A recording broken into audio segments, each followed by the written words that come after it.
It was the last night of the studio session. I remember after 2 weeks last night we had gin tonics and everything. We were having a good time and I was just belting, "If you know." And Nelson was like, "No man, even though it's a rock song, you need to sing soft. You need to sing very lightly." Hello everyone, welcome back to the channel. My name is Josh Island and welcome to another episode of How I Wrote This Song. How I wrote this song. I must confess it's been a while since I did the last episode. It started with Fire in You back I think in the summer, June or July or so. But it was a fun tryout because some of you commented below the last video and actually gave me a lot of interesting feedback on how you would like these next videos to be. And I think I'm going to shift a little bit away from the production side of things and also touch more upon how the songs were really written, what they mean, what they were inspired by. But I will still incorporate some production elements because I think I personally find it really interesting. Let's get cracking. First of all, what is the song about? If You Know is inspired by the fact that you can support a person who you think may be swerving onto the wrong tracks, and you are aware that that person is having a rough time, is going through a troubled time, and you are supportive, you're there for that person and kind of guiding them back. Their compass is out of control and it's spinning around and you're kind of pointing it in the right direction again for them. There's a lyric I really like in the pre-chorus and it goes like this: "And then you float with your head stuck in the clouds, and then the world's sudden quicksand pulls you down. You make the choice who will save or let you drown. I think I know on the side that you'll be found." So it's a track really about pulling somebody back on board and guiding them in the right direction. And I think this balance between intimacy in the verses and this gradual build-up to really like a bit of a stadium song gives this power and drive and adrenaline that you want a person to feel that you're backing them, that you're there for them. So If You Know, I think, is a rather unique song in my set list. It's probably the song which is the most rock. And how it all kind of started was with this guitar picking pattern that you hear at the beginning. Ding ding ding ding ding ding ding ding ding ding ding ding ding ding ding ding. And I remember very well how that began. We were on tour in 2020 just before the pandemic hit. And I was in an Airbnb together with Pedro Gonzalez, my drummer. We were touring as a duo back then. It was a funny Airbnb. I remember it being an apartment with a kind of like a mezzanine, so I was sleeping upstairs and Pedro was downstairs. And one morning I was in the kitchen just kind of, jamming doing a couple of chord progressions, trying out some new things, and then Pedro was in the back of the room kind of like shouting ideas at me like, "Hey, why don't you try this? Why don't you try that?" And we had this creative moment. And at some point he was like, "Can I just try something?" And he picked up the guitar and I don't know how it happened, but he started playing the pattern. Ding ding ding ding ding ding ding ding ding ding ding ding ding ding ding ding. And I was really hooked on that and I thought it sounded really cool and it was a great foundation for a song. The verse came quite naturally to me and the melodies and Pedro even already had an idea for a chorus. It was this: "If you know, then I know." That's Pedro's idea, and I thought, oh yeah, that sounds good, it's kind of vague, but it's also, like mysterious and cool. So Pedro had all these foundations of the song, and I kind of like built the melody and the story around it.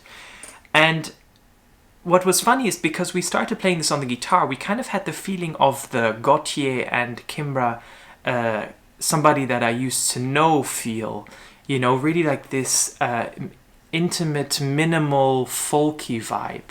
So we sent it to Nelson Canoa, the producer of the EP, and he loved the track, but he had a different vision. But he was confident with the vision he had. He said, "I know exactly what to do with this song. Send it to me and I will send something back." So I sent him the pattern. Pedro had recorded some nice drum grooves. Canoa took a couple of weeks and sent me back a first demo. I opened it and I was truly shocked. It was completely different than what I expected. He had added a lot of electronic sounds and like this heavy kick coming into the second verse, like doom, doom. And I thought, oh man, this is going in the completely wrong direction. I trusted my instinct.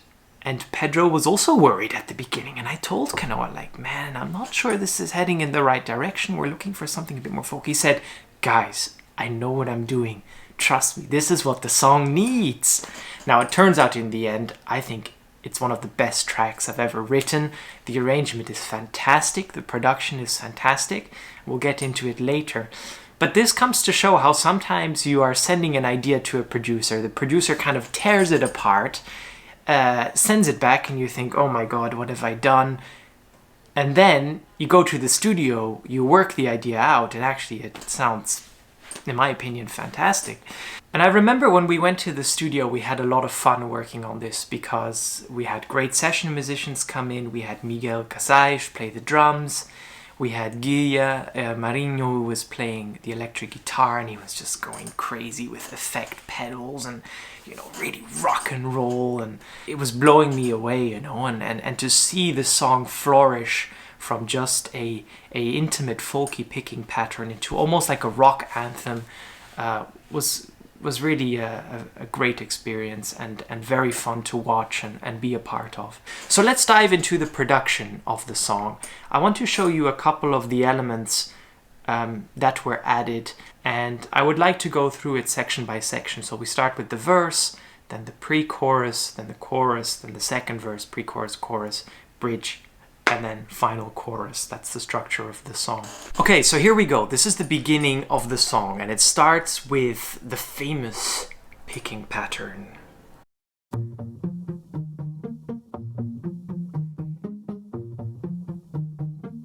And the vocals come in.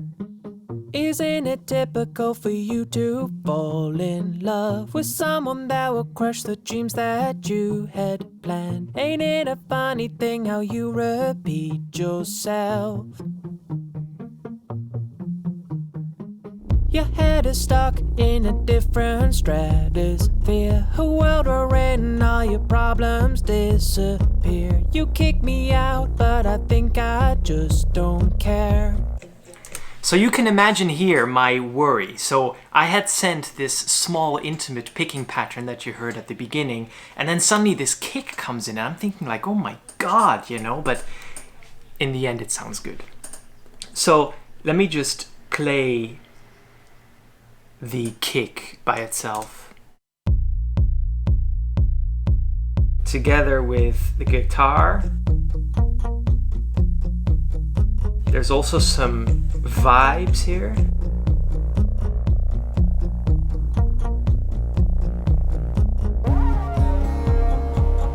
Now in the pre-chorus it really starts to open up. The song starts to develop. You have the guitar arpeggios coming in.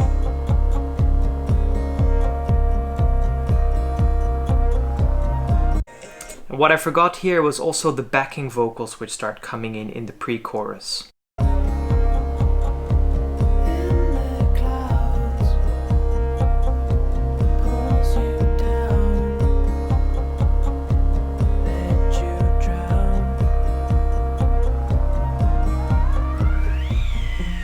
I love this sound of like this crazy, weird electronic things happening. That was totally Canoa's idea, and when you hear it at the beginning you think like, wow, it's almost like a psychedelic rock song, you know, but it works so well. What I also want to say is that I love songs with contrast. Songs that start out small, start flourishing, start building up in the pre-chorus. Big chorus, back to small, and I think that's how you keep an audience captured. I think that's what takes the listener on a journey. So let me play the second verse and the pre-chorus again.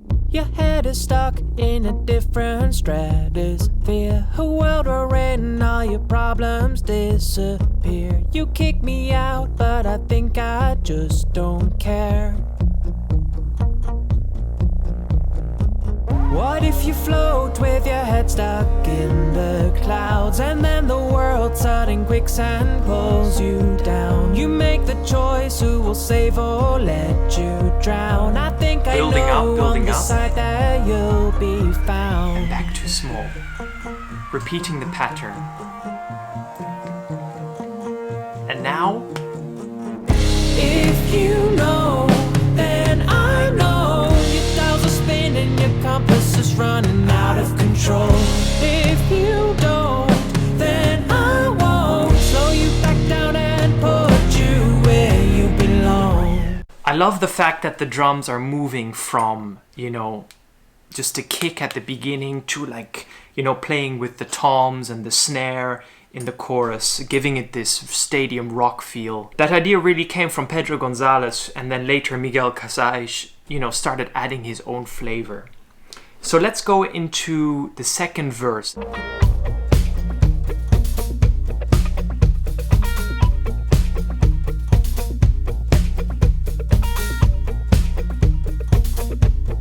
Funky electric guitar.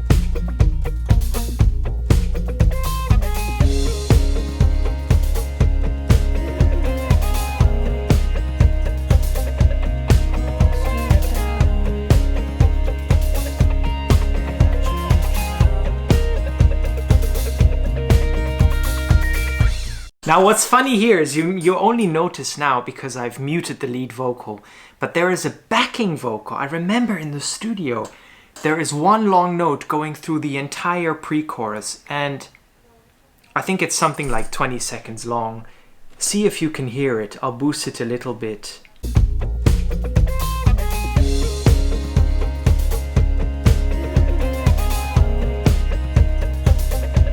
I was singing my guts out. So difficult to sing so long. Keep the note steady. So again, the pre-chorus, the song is building up. We have this drum pattern with the hi-hats. We have the kick underneath, which is steady, it keeps going. We have this funky wah-wah guitar. We have the acoustic guitar arpeggios continuing to open up the song. We have the backings, we have the long note, and we also have the question response. Okay, final chorus. What's interesting here is that there's a lot of things happening. It's really becoming very psychedelic and very rock, and there's a big build-up happening here. So again, I will mute the lead vocal and maybe go through the individual parts of what's happening. If you know,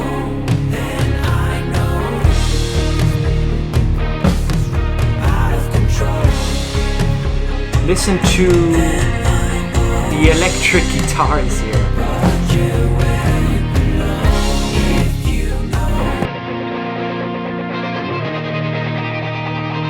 It's wonderful. The magic that Kehl did.